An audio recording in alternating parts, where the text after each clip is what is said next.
नमस्कार दोस्तों, मैं प्रेम स्वागत करता हूं अपने एक और नए वीडियो में। आज की इस वीडियो में मैं आपको बताने वाला हूं कि SIR गणना पत्र कैसे भरा जाता है और इसका लास्ट डेट क्या है।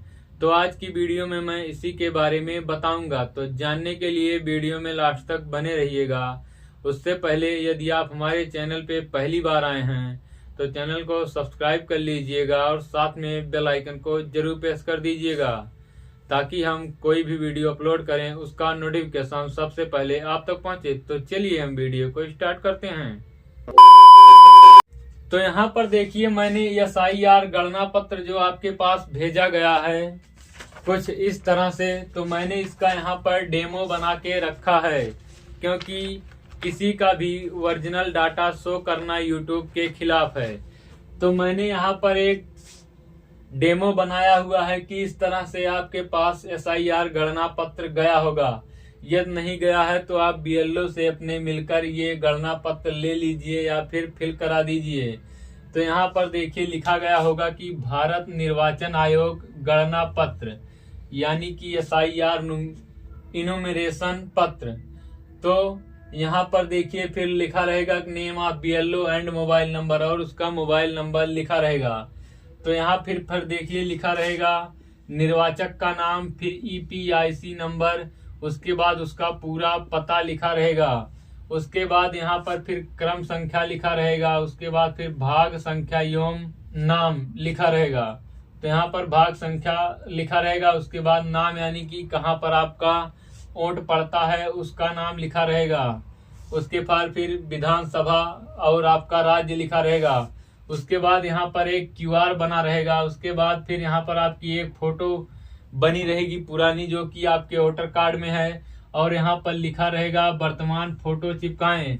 तो आपको अपना एक न्यू फोटो चिपकाना है। जो आप यहाँ पर न्यू फोटो चिपकाएंगे वही फोटो लगकर आपके एड्रेस पर एक नया वोटर कार्ड सेंड किया जाएगा।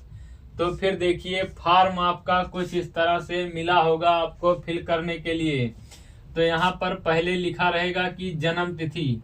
तो जन्म तिथि, यदि आप अपना फॉर्म फिलअप कर रहे हैं तो आपको अपनी जन्म तिथि लिखनी है। जैसे मान लीजिए मेरा कितना है, 1/1/2002 है या फिर 2000 है, तो मैंने ऐसे लिख दिया कि 1/1/2000। ये मेरा पर्सनल डेट ऑफ बर्थ नहीं है, एक सिर्फ एक ये डेमो है। तो यहाँ पर मैं डेमो की तरह लिख दे रहा हूँ। उसके बाद फिर देखिए बोल रहा है कि आधार संख्या। यदि आपके पास आधार संख्या है तो आप अपनी आधार संख्या फिल करिए, नहीं तो देखिए वैकल्पिक लिखा है। तो लेकिन आपके समय में सभी के पास आधार संख्या होगा। तो मान लीजिए आपका आधार संख्या कुछ है इस तरह से, तो आप अपना आधार संख्या फिल कर दीजिएगा। उसके बाद फिर आपको यहाँ पर फिर मिल जाएगा कि मोबाइल नंबर। तो आज के समय में सभी के पास मोबाइल होता है, तो आप अपना मोबाइल नंबर कुछ इस तरह से फिल कर दीजिएगा। तो यहाँ पर 3 स्टेप आप आसानी से फिल कर सकते हैं। उसके बाद फिर आप नीचे आएंगे तो यहाँ पर लिखा रहेगा कि पिता या अभिभावक का नाम। तो आप अपने पिता का नाम लिख दीजिएगा। तो यहाँ पर आप अपना फादर नेम लिख सकते हैं। फादर नेम लिखने के बाद फिर आपको यहाँ पर लिखा रहेगा कि पिता या अभिभावक की EPIC ID। तो ये आपके पास जब गया होगा घर पे तो आपके पिता का भी ये इनुमरेशन फार्म गया होगा।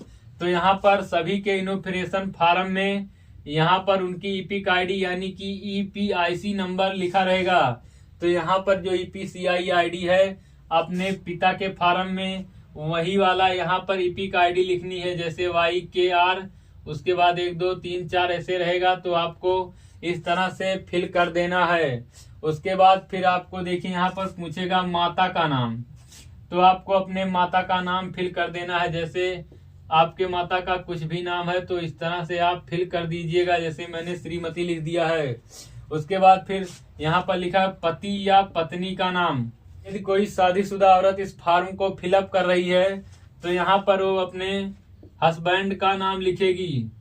लेकिन यदि कोई शादीशुदा पुरुष इस फॉर्म को फिल कर रहा है तो वह अपनी पत्नी का नाम लिखेगा।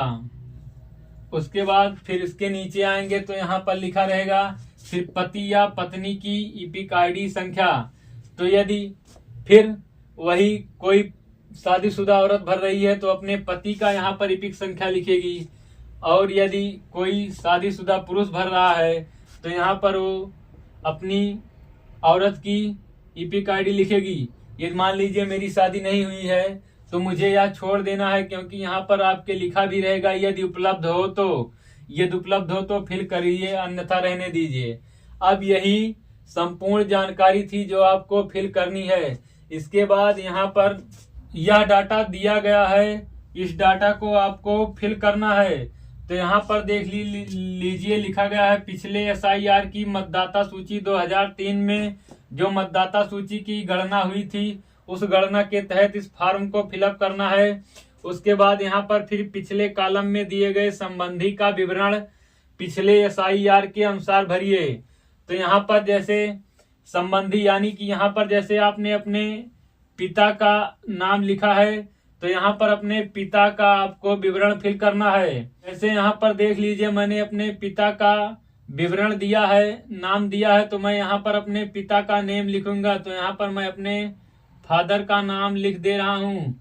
उसके बाद फिर यदि ईपिक आईडी उपलब्ध हो तो पिता का ईपिक आईडी तो यदि उपलब्ध हो तो फिल करिए, नहीं तो रहने दीजिए। तो मान लीजिए मेरे पिता का ईपिक आईडी कुछ इस तरह से है तो मैं इस तरह से लिख दे रहा हूँ।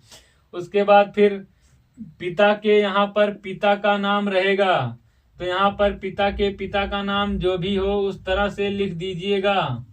उसके बाद फिर संबंध में आपको यहाँ पर फादर लिख देना है।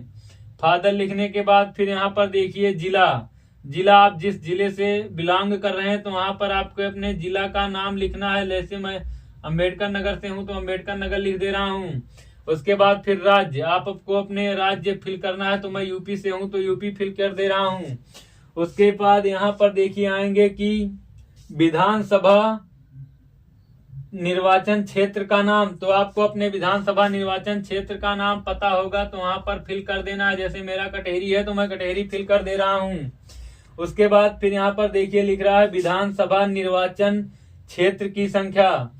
तो विधानसभा निर्वाचन क्षेत्र की संख्या, तो यहाँ पर एक इनरोल आपको मिला होगा या नहीं मिला होगा तो आप वोटर EIC वेबसाइट पर जाकर डाउनलोड कर सकते हैं। तो यहाँ पर जैसे मेरा 288 है तो मैं 288 लिख दे रहा हूँ। उसके बाद फिर देखिए भाग संख्या, तो यहाँ पर देखिए भाग संख्या आपके इस इनोमिनेशन फार्म में ही लिखा रहेगा। तो यहाँ पर इनोमिनेशन फार्म में 166 लिखा है तो आप 166 लिख दीजिएगा। उसके बाद क्रम संख्या जो रहेगा उसे फिल कर दीजिएगा। उसके बाद यदि नहीं फिल कर पाते हैं इसको छोड़ दीजिएगा। आप अपने BLO को जब यह फॉर्म सबमिट करेंगे तो आपका BLO यह फॉर्म भर देगा।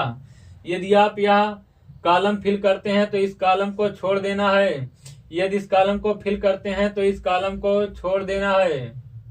तो चलिए मैं अब इस कॉलम को भी फिल करके बताता हूं कि किस तरह से आपको इस कॉलम को फिल करना है। तो जैसे कोई शादीशुदा महिला फॉर्म को फिल कर रही है तो उस शादीशुदा महिला को यहाँ पर अपने पिता का एड्रेस अपने पिता का नाम लिखना है। पिता का नाम लिखने के बाद अपने पिता का यहाँ पर ईपिक आईडी भी लिखनी है। उसके बाद यहाँ पर संबंधी का नाम, तो अपने पिता के पिता का नाम यहाँ पर लिखना है। उसके बाद पिता का नाम लिखने के बाद यहाँ पर लिख देना है उसकी क्या संबंध थे। तो यहाँ पर दादा लगेंगे तो आपको ग्रैंडफादर लिख देना है। उसके बाद फिर जिला लिख देना है जहां से वो बिलोंग करते हैं उनके दादा या फिर उनके पिता। उनके बाद फिर यहाँ पर उनके पिता का राज्य लिख देना है। उसके बाद यदि आप इसे फिल कर पाते हैं तो फिल करिए, नहीं तो इसको छोड़ दीजिएगा। उसके बाद BLO को आप देंगे तो यह BLO भर देंगे। लेकिन जैसे मेरे विधानसभा निर्वाचन की संख्या 288 है तो 288। उसके बाद फिर यहाँ पर भाग देखिए 166 लिखा गया है तो 166 लिख दे रहा हूँ।